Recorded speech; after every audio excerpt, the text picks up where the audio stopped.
What is up, everybody? As you can tell by the title of this video, I'm going to tell you about how I got full custody of my son. Okay, so this goes all the way back to the day he was born. Pretty much. So after he was pretty much born, his mother was pretty much postpartum, didn't want anything to do with him, abandoned him. When I went to work, he would like wake up and start crying in his crib, and I had to leave work on several different occasions to wake her up to get her to take care of him, because he'd be laying in there crying in hours. Okay, and this was like a newborn, first couple months. So it's not like she just didn't know, she didn't care. Anyway, so we separated, and when we separated, I had the opportunity because she cheated. She, wanted to marry this other person, but I had every opportunity to take him away from her. She struggled real bad with postpartum depression. She didn't want him. She was just like, again, I had every opportunity, and I did what I thought was right for him at the time by giving her a chance to be a good mother. And with that came all this stuff that led to this. So I give her the chance, and her biggest thing was she didn't want to pay me child support, which I didn't want any child support from her. But the only way they would allow that is 50-50 custody. So we did 50-50 custody. So within the first year, she tried to find any and every little thing wrong with him. So he sucked his thumb because he quit the passy real young.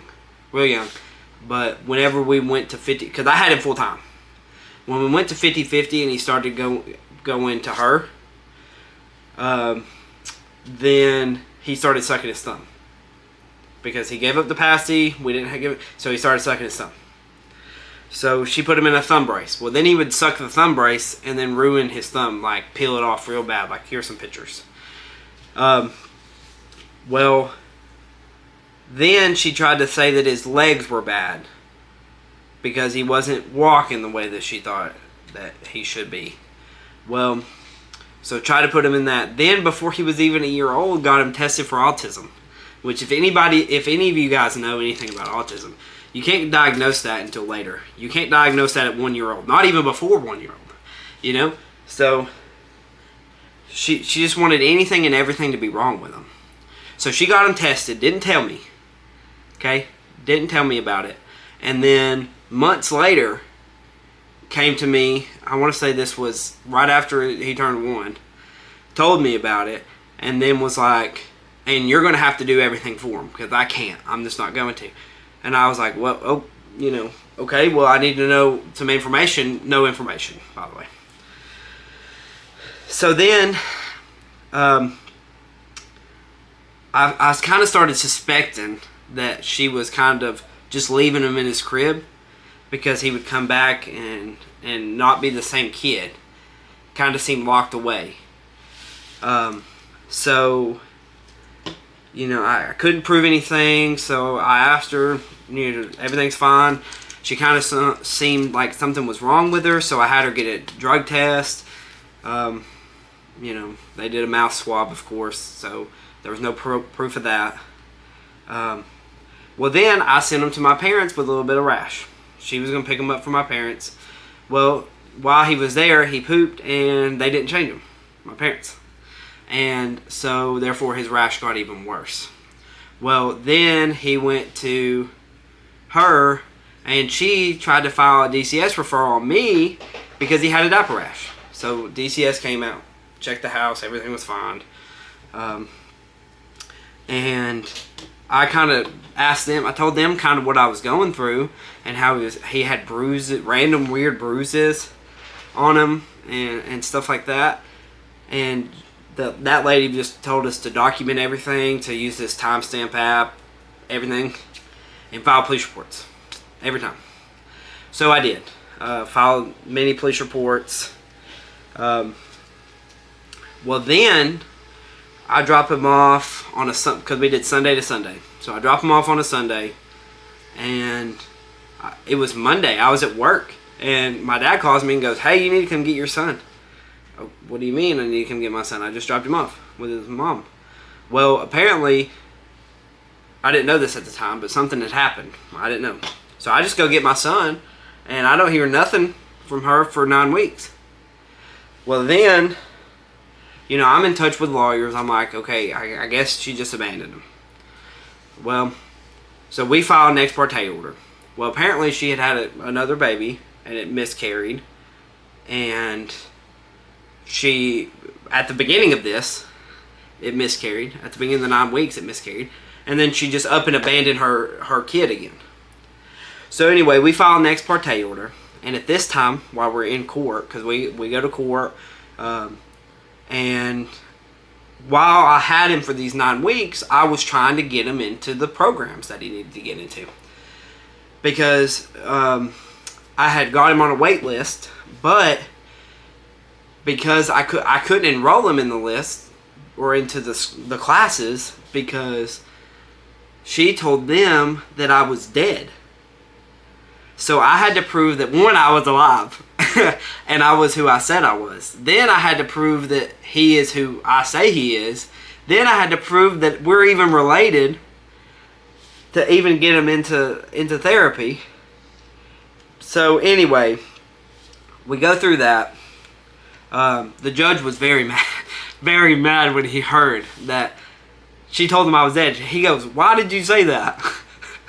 She goes, and her excuse was, "I don't know." Like, come on, lady. Like, if I have to do all the work, you should at least not tell him I'm dead. Then he's not going to get any of the work. So,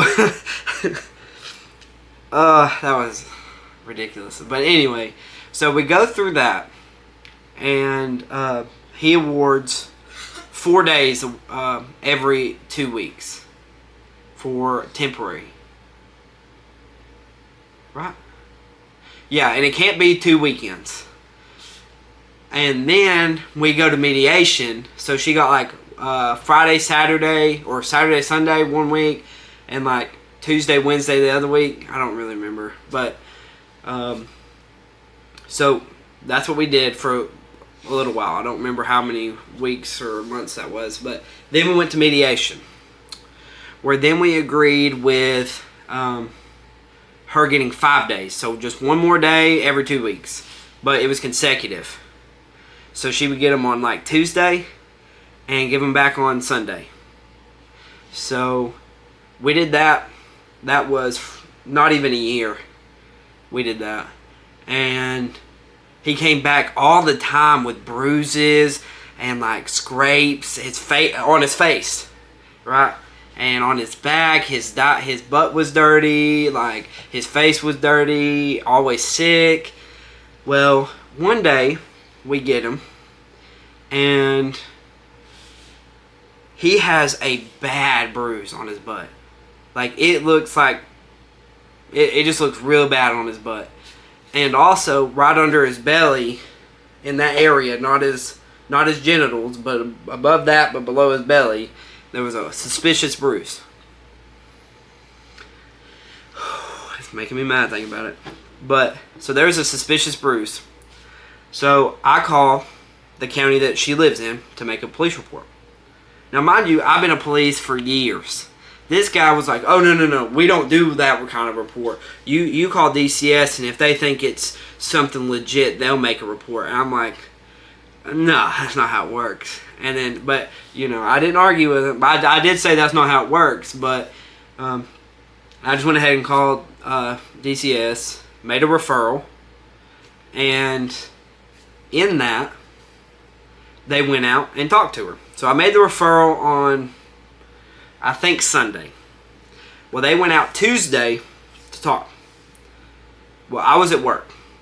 When she tries to ring my phone, she's like, boom, boom, boom, nothing. I didn't answer. I was busy. I was at work. Can't answer the phone.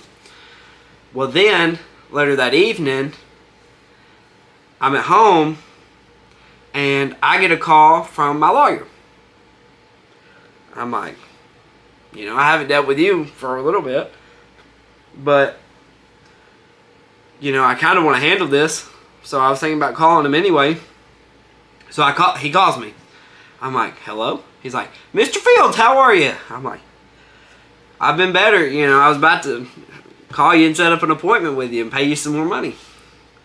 He goes, well, she came in. I was like, oh, okay. Like, he said, she came in here in such a fit, yelling and screaming, saying she wanted to do whatever she needed to do to sign her rights away. It didn't matter. She was done. She wants to sign her rights away. And I was like, wow, that's shocker. Like, no explanation. And here's the thing. I asked for every time that he had a bruise on his face, anytime, I asked why. Well, there was one that was a bad mark on his face. Pictures here. And I asked, and she told me that they have a puppy. The puppy and him were on the bed. Dog scratched DJ, and then he fell off the bed and then hit that same side on the like off the bed on the floor. Well, when DCS was out there talking to her, she told them that he was at the babysitter's and fell on a plank. Okay. Well, then I asked about the bruising on his butt the very last time, and the suspicious bruise on his front part. And she said a dog nipped him in the butt, and the front. I don't know. I don't know. LOL. That's what she said. I don't know. LOL. I'm sorry, but I've been a guy my whole life, and I've never had a bruise there. So that's very suspicious. So she wanted to sign her rights away. So, okay. We went, and I borrowed the money from my brother, and we went and we filed for the adoption, the step-parent adoption. And me and my wife, we went and got married. We were going to get married in July. We got married in April. Because we wanted to get this done and over with. So we just sped everything up to get him. So when the adoption day came, which was 2 months later, so April, May, June, so it was June, adoption day came. She shows up. Okay? Made me mad, because if you're going to leave them, just leave them, So she was there. My mama showed up. It was me, my wife, her 2 kids, and DJ. And then she shows up carrying this dog. Now, little backstory on this dog. So, she had a yard sale about a week or 2 after she said she wanted to give up her rights.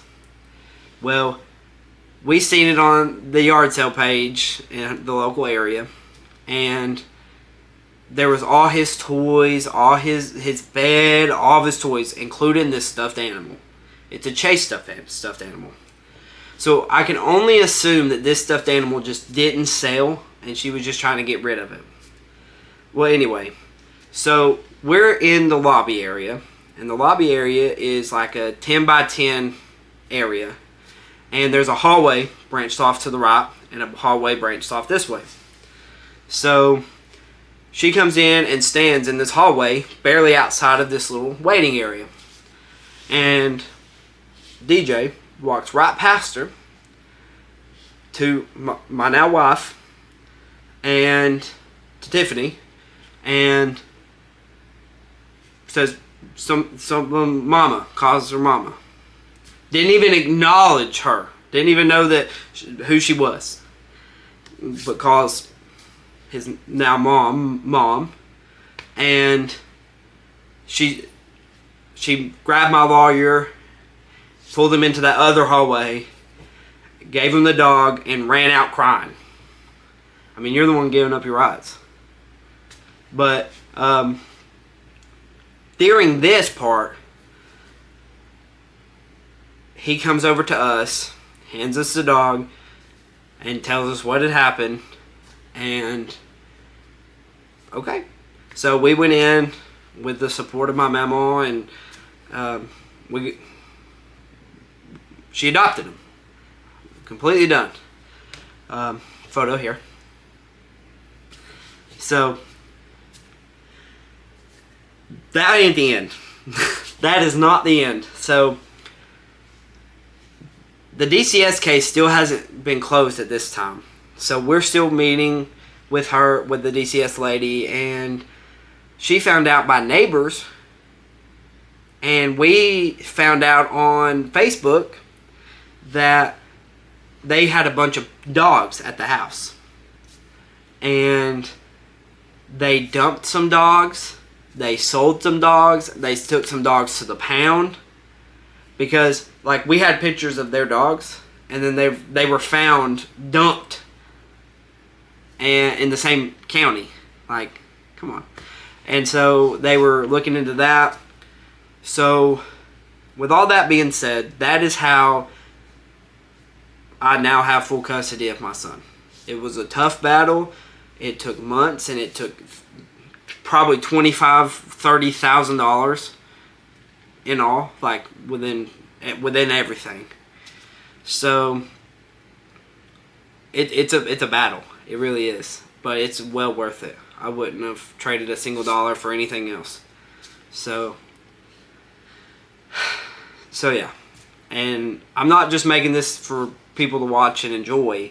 I'm making this for him, that if something ever happens to me, he knows the story. That, and I do have every piece of documentation to go with this. Every picture, every before he goes, after he goes picture, I have it. Every police report, every video phone call that she had, like where she was screaming, I have it all. Every documentation, everything. I gave her every opportunity to be a good mom, and she wasn't. So I did the best I could. So that's it. I love you, son. I hope you're watching this one day. That's it.